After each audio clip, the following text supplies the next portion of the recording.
Fala pessoal, tudo certo? Começando mais um vídeo aqui no canal. Olha só, gente, hoje eu vou aproveitar o assunto do último vídeo, onde a gente falou de opções de forragem para os animais, e falar desse fera aqui, ó, do capiaçu. Teve muita gente que veio perguntar, você esqueceu do capiaçu, não sei o quê. E eu vou explicar tudo nesse vídeo, porque que eu não falei desse transtorno na vida da gente, que é o capiaçu, beleza? Então, se é um tema que interessa a vocês, já se inscreve aqui no canal, ativa o sininho das notificações e deixa o like também, tudo para o YouTube saber que a gente está produzindo um conteúdo legal e mandar para o maior número de pessoas possíveis. Olha só, gente, vamos começar e eu quero dizer para vocês o porquê que eu acho que isso aqui é uma bosta e porquê que ele não serve de reserva alimentar e ele vai trazer muito mais dor de cabeça do que resultado para a fazenda de vocês. Primeira coisa, vamos falar da produção, vamos falar da parte agrícola dele. Quando a gente vai falar de reserva de alimento, a gente principalmente se refere a silagens. Então o ponto ideal de corte desse material, aqui em metros, tá? É de mais ou menos 1,20 m a 1,30 m. Só que tem muita gente que se acha esperto, que corta isso aqui com 3 metros a 4 metros de altura. Qual que é o grande problema? Se o material ele pode ser cortado aqui, também pode ser cortado aqui, a variação nutricional dele é muito violenta. Então a gente pega, por exemplo, a proteína, nessa faixa de altura, ela vai bater a casa de 7 a 9% de proteína. Quando a gente está falando de uma planta já mais passada, a questão proteica, a parte proteica dele vai de 2 a 4% de proteína, certo? Outro ponto bastante importante, quando a gente fala de planta forrageira, a gente tem que entender da parte fibrosa dela, que é o FDN. O FDN é a composição de todos os açúcares, todos os carboidratos que compõem a fibra, ou seja, é a quantidade que contém dentro da planta de celulose, de hemicelulose e lignina, mas o ponto principal é ficar ligado na lignina. Em termos gerais, em termos de porcentagem, quando a gente fala de uma planta de 1,20 m, 1,5 m, o FDN dela vai estar na casa dos 60%. Ou seja, 60% da planta é fibra, tá? E nem toda a fibra é digestível, uma grande parte não é. Só que quando eu aumento ainda mais o tamanho dela, para cortar, a gente está falando aqui de 75% para cima, batendo análises que mostram 82% de FDN. Qual que é o grande problema? Por que eu acho isso aqui uma bosta? Por que esse alimento ele traz muito mais dor de cabeça do que propriamente resultado? E ele foi vendido como uma puta comida para os animais, por causa dessa questão fibrosa. O que é importante vocês saberem aqui? Quanto mais eu aumento a porção fibrosa de uma planta, menor é a questão proteica bruta, tá? Menor, na verdade, fica a proteína bruta desse alimento. Além disso, a gente ganha outro problema.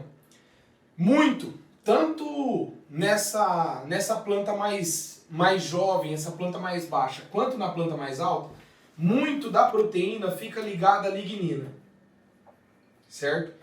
Esse carboidrato é um carboidrato indigestível. Entra dentro do animal e sai do mesmo jeito que entrou. Aqui, quando a gente encara uma análise de capiaçu com 7, 9% de proteína e 60% de FDN, mais ou menos uns 30% dessa proteína aqui está ligada à lignina e ela é indigestível. Então, na realidade, em uma análise de 7 a 9, a gente vai ter de 4 a 5% de proteína. Numa análise de 2 a 4, a gente tem uma queda ainda maior, com FDN de 75%, 80%, mais ou menos 60%, 70% da proteína está lignificada, está grudada à lignina e não tem aproveitamento nenhum. Então aqui, efetivamente, quando a gente vai fazer uma dieta, quando a gente vai usar esse alimento para algum animal, a gente não considera proteína dele, é 0%. Porque é muito baixa a digestão. E além disso, quanto maior a porção fibrosa do alimento, mais tempo ele permanece dentro do animal para ser digerido, mais tempo ele permanece no rumen, mais tempo ele permanece no intestino e menor essa digestibilidade. Então, além de ser baixa, tanto a questão proteica quanto a questão energética, a digestibilidade disso é uma bosta, o aproveitamento pelo animal é uma bosta, então você não pode contar como nutrientes efetivamente para o animal. Além disso, partindo para a parte um pouco mais prática, quanto maior é a fibra, mais eu tenho que fazer correção nessa dieta. Então, para que eu consiga equilibrar a dieta de um animal com uma planta de porte mais baixo, a questão da suplementação ela é muito menos trabalhada. Então eu consigo trabalhar com uma complementação menor. Consigo trabalhar para alto desempenho com 1% do peso vivo, 1,3%, mais ou menos aí, 60% da dieta vai ser concentrado, tá? Vai ser grãos, e 40% da dieta vai ser volumoso. Quando eu corto ele muito alto, quando ele tem uma fibra muito alta, eu não posso passar de 20% da dieta de fibra, eu não posso passar de 20% da dieta de volumoso. Então, além de ser uma dieta cara por ter 80% de concentrado, ela é uma dieta muito mais desafiadora para o animal. Então, no final das contas, se eu pego material com esse tamanho, eu só tenho uma saída, usar para terminação, usar em animais que vão sair da fazenda, mas todo o ganho de peso, todo o resultado vai ficar a cargo do concentrado. Para esse alimento aqui, de 1,20 m, 1,30 m, eu consigo utilizar ele para dietas de baixo desempenho, mas ele fica um baixo desempenho muito caro, porque eu tenho que fazer uma complementação ainda muito grande dessa dieta, diferente de outros tipos de silagem. Por que agora, definitivamente, que eu acho ele uma bosta? Porque ele foi vendido no mercado como um alimento como um alimento que te salvaria em períodos difíceis do ano. Ou seja, para mim, na minha visão, quando eu encaro uma propaganda dessa, é um alimento que entraria dentro de uma fazenda ou entraria dentro de uma dieta numa porção muito grande, tá? Trazendo um resultado, mesmo que mínimo, mas trazendo um resultado sem tanta complementação. Muito diferente dele. Em termos de comparação, ele, na minha visão, é muito pior que uma cana, porque a cana eu sei o que ela vai dar, ela me dá pouco trabalho e eu consigo complementar com uma fonte de proteína, ureia, por exemplo, muito fácil, porque ela tem um carboidrato, que é o açúcar, que é a glicose, que digere muito fácil no rumen junto com a ureia e se complementa bem. No caso do capiaçu, mesmo ele tendo uma baixa proteína, eu não consigo usar uma fonte de complementação como a ureia. Então, ele é complicado, as interações dele com os outros alimentos são complicadas.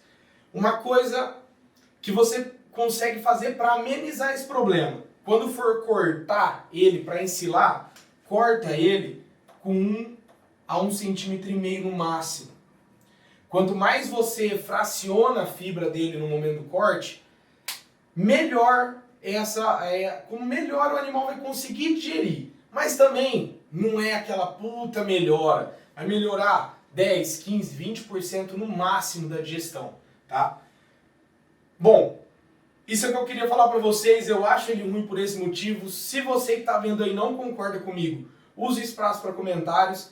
Se você concorda, vamos trocar uma ideia também nos comentários sobre as experiências que vocês tiveram com esse alimento. Eu tive particularmente nos meus clientes experiências péssimas, onde a gente esperava um determinado resultado e acabou não dando, e por ter essa, vamos falar assim, essa sacudida nesses meus clientes que me fez estudar mais sobre esse alimento e concluir ainda mais que ele é uma bosta por causa desses motivos. Beleza?